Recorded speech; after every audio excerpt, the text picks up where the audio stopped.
Bonjour. Donc aujourd'hui, on va voir comment fonctionnent les tuiles autour du plateau de jeu. Vous avez 28 tuiles et sur ces tuiles, vous avez l'ogre et le petit poucet qui vont se déplacer en fonction d'une mécanique de jeu avec les chiffres, les signes égaux et les signes arithmétiques que nous verrons dans une prochaine vidéo. Donc vous avez ce qu'on appelle des cases neutres, représentées par une clairière ou une petite forêt, un petit arbre. Voilà. Vous avez une tuile pont. Vous avez une tuile château de l'ogre. Vous avez une tuile maison du petit poucet.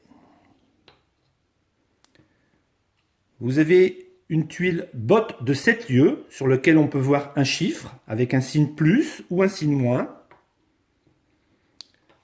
Et vous avez la tuile puits avec un chiffre qui peut aller de 3 à 4 à 5. Et la dernière tuile qui est une tuile échange.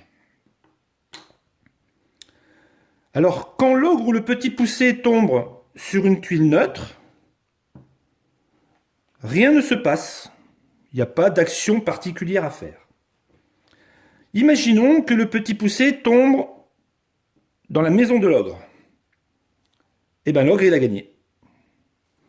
Maintenant, imaginons que ça soit l'ogre qui tombe dans sa maison.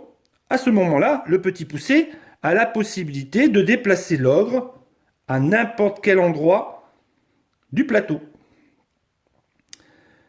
Le pont. Imaginons que l'ogre tombe sur le pont.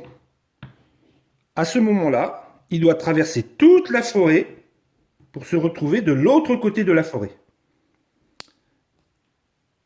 Même chose pour le petit poucet. Si le petit poucet tombe sur le pont, il doit traverser tout le plateau. Maintenant, la case échange. Alors la case échange, c'est une carte qui permet de faire beaucoup de choses.